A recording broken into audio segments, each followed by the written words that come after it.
The storm had been raging for 3 days over the desert world of Sirith 9, a forgotten outpost on the rim of the Orion Spur. Sandstorms rolled like waves over the domed settlements, powered by winds strong enough to tear the plating from hovercraft hulls.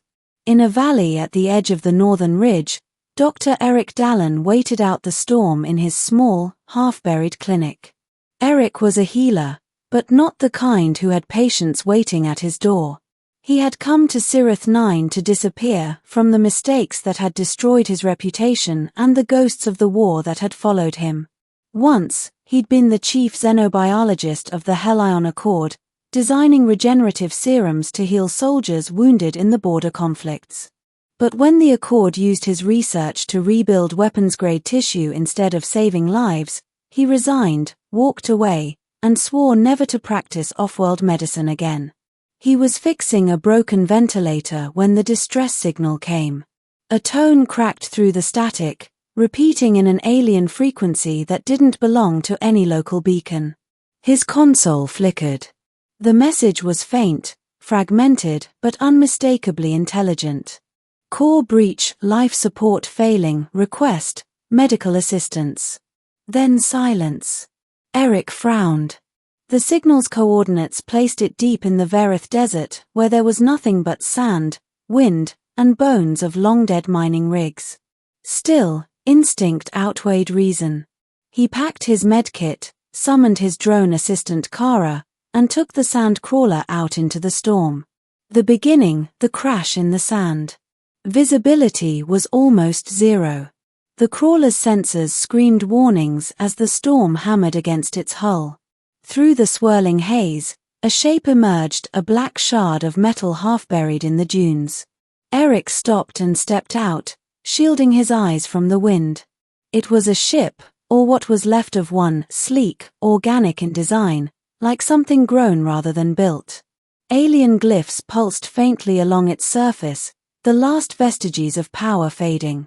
Near the ruptured hull, a single figure lay motionless. She was unlike anything he'd ever seen. The body was humanoid but ethereal. Her skin shimmered faintly, shifting between hues like moonlight on water. Beneath torn armor, veins of luminous silver traced her form, pulsing weakly with each heartbeat. Her hair, pale as starlight, was scattered across the sand. Life signs unstable, Kara reported, scanning. Species unknown. Cellular structure contains photonic latticework. Recommend immediate treatment. Eric knelt beside her. You poor thing, he murmured. What happened to you? He checked the pulse, erratic, fading. There was a deep wound in her side where crystalline shards had pierced through. He didn't think, he acted. He stabilized her vitals, applied synth tissue gel, and injected a dose of nano-repair serum. The response was volatile energy flared through her body, and for a moment the air hummed with raw light. Then she went still. He carried her to the crawler, shielding her from the storm. As they drove back to the clinic, Kara hovered over her, scanning constantly. Warning, the drone said. Her body emits quantum radiation. Containment protocols advised. She's alive, Eric said. That's all that matters. The middle, the Starborn Queen. When she awoke, it was night. The storm had passed, and Siritha's twin moons shone through the glass of the dome. Eric was monitoring her vitals when her eyes opened, luminescent silver, ancient and piercing. Where am I? She whispered. Her voice resonated with a harmonic undertone, like two voices speaking in perfect unison. You're safe, Eric replied. You crashed. I'm a doctor. A doctor. She looked around the dim lab, confusion giving way to recognition. This is a human world. Barely, Eric said with a faint smile. You're lucky I picked up your signal. She studied him silently for a long moment, then asked, why would a human answer a call from the Starborn? The name stirred something in his memory. He had read of them, the Starborn sovereignty, an empire of living ships and energy-based beings said to rule half the Perseus Arm myths, he had thought. You're one of them, he realized. I am, she said. Or I was. My name is Aurelia Vera, Queen of the Luminous Court. Her expression was unreadable. Or perhaps the former queen. My fleet was destroyed by the Dominion traitors who sought to erase the Starborn line. I fled with what little power I had left. Your medicine restored my body, but it also reawakened what was buried. Reawakened? Eric asked. Aurelia extended her hand.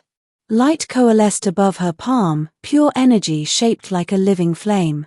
This, she said softly, is the core light. The source of my people's strength. Without it, I am nothing. With it, I am a weapon. She closed her fist, extinguishing the light. You healed me, Doctor. And now the Dominion will come for me. For us. Eric frowned. You're saying your enemies will follow your crash signal here? They already have. Outside, the night sky flared crimson as ships broke through the upper atmosphere. The battle for Sirith 9. Eric watched in disbelief as streaks of fire descended toward the horizon. The Dominion had arrived faster than he thought possible. We have to run, he said. Run where? Aurelia replied, her voice calm. Their eyes are on me. If I flee, they will burn this world to ash to find me. But if I stand, perhaps I can save it. You're still weak, he protested. You gave me back my strength, she said, her gaze meeting his. Now let me use it. He hesitated, torn between logic and the quiet certainty in her voice. Finally, he nodded. Then let's make sure you live long enough to fight. They worked through the night. Eric repurposed his lab equipment into field stabilizers and powered them through the clinic's reactor. Aurelia modified them using her Lightborn technology, amplifying their energy output. When dawn broke, the Dominion fleet filled the sky, sleek ships of black alloy, their insignia glowing red like wounds in space. The first wave descended drones, hundreds of them, scanning the surface. Aurelia stepped out of the dome, her wounds now glowing faintly beneath translucent skin. Stay behind me, she said. You'll never survive against them all. Eric shouted. Watch me. She raised her hand. The air rippled. A pulse of radiant energy erupted outward, vaporizing the front line of drones in a flash of white fire. The shockwave rippled across the desert, scattering sand like smoke. But the effort drained her, she staggered. Eric rushed forward, supporting her. You're killing yourself, he said. No, she breathed, I'm remembering who I am. Then came the transports, Dominion troopers in armored suits. The ground shook as they landed. Eric activated the stabilizers, blue shields flared around the clinic. Plasma fire erupted. He worked frantically, rerouting energy into the shields, while Aurelia unleashed bursts of core light, carving through the invaders with surgical precision. Each movement was poetry, terrifying and beautiful. Yet the Dominion's numbers were endless. For every ship destroyed, 2 more descended. Eric's shields faltered. We can't hold them off forever, he shouted. We don't need to, Aurelia replied. We just need to reach my beacon. She pointed toward the ridge beyond the dunes. My heartship, the Solara, lies dormant beneath the sand. If I merge with it, I can end this.